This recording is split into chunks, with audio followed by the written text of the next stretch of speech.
দখলে ও দূষণে অস্তিত্ব সংকটে কুমিল্লা ও ব্রাহ্মণবাড়িয়ার নদী অদের খাল, যেখানে সেখানে ফেলা হচ্ছে ময়লা আবর্জনা, অনুমোদন ছাড়াই নির্মাণ করা হচ্ছে ব্রিজ, গড়ে তোলা হচ্ছে অবৈধ স্থাপনা। কুমিল্লা প্রতিনিধি জাহাঙ্গীর আলম ইমরুলের পাঠানো তথ্য ছবিতে ডেস্ক রিপোর্ট।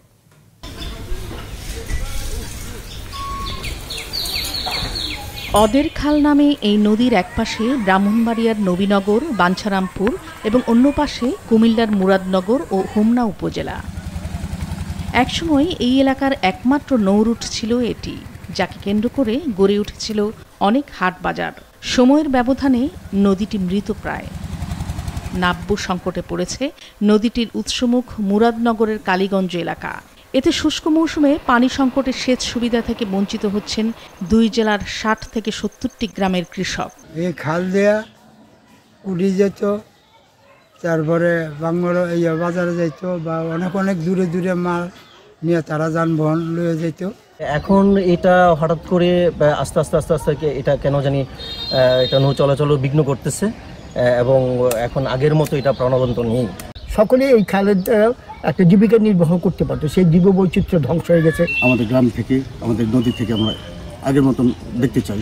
শুধু তাই নয়, বাঙ্গরা বাজার ও গাজীরহাট অংশে ময়লা আবর্জনা ফেলায় ব্যাহত হচ্ছে নদীর স্বাভাবিক গতিপথ। ভরাট করে নির্মাণ করা হয়েছে দোকানঘর ও বিভিন্ন স্থাপনা।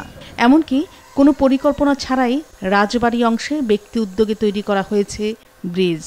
ওদের খালের উপর একটি অবৈধ ব্রিজ দেখলাম, এটার কোনো প্রয়োজনীয়তা আমি খুঁজে পাচ্ছি না। কোনো সংস্থারই কোনো অনুমোদন নেই, সরকারি কোনো বরাদ্দ নেই, সরকারি অনুমোদন নেই। জেলা প্রশাসক এবং এটার সাথে জড়িত যে সংশ্লিষ্ট বিভাগ আছে তাদের সবার প্রতি দৃষ্টি আকর্ষণ করছে এবং তাদেরকে বিনীত অনুরোধ করব যে এই ব্রিজটা অপসারণ করার জন্য এবং নদীর নাব্যতা এবং অস্তিত্ব ঠিক রাখার জন্য। বাংলাদেশ নদী রক্ষা কমিশনকে আমি আহ্বান জানাচ্ছি যেন এই বিষয়গুলো সরজমিনে পরিদর্শন করে এবং কার্যকরী ব্যবস্থা গ্রহণ করে। ওয়ালটন ফ্রিজ কিনে অনেকের মতো আপনিও হয়ে যেতে পারেন মিলেনিয়াল, সেরা পণ্যের সেরা অফার।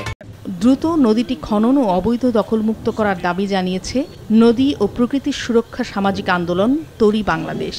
কুমিল্লা জেলা প্রশাসন এবং ব্রাহ্মণবাড়িয়া জেলা প্রশাসনের সমন্বয়ে কিন্তু এই খালটিকে উদ্ধার, এই ওদের খাল নামের যে নদীটি আছে এটাকে উদ্ধার এবং খনন করে কিন্তু সংস্কার করে আগের পর্যায়ে ফিরে দেওয়ার সম্ভব আছে। এখানে সৎ উদ্দেশ্যটাই সদিচ্ছাটাই আসলে এখানে আমরা মনে করছি গুরুত্বপূর্ণ। ব্রাহ্মণবাড়িয়ার কসবা উপজেলার উপর দিয়ে প্রবাহিত শালদা নদীর পশ্চিম দিকে প্রবাহিত স্রোতধারা অদের খাল, যা মেঘনায় গিয়ে মিশেছে। মাছরাঙা নিউজ ডেস্ক।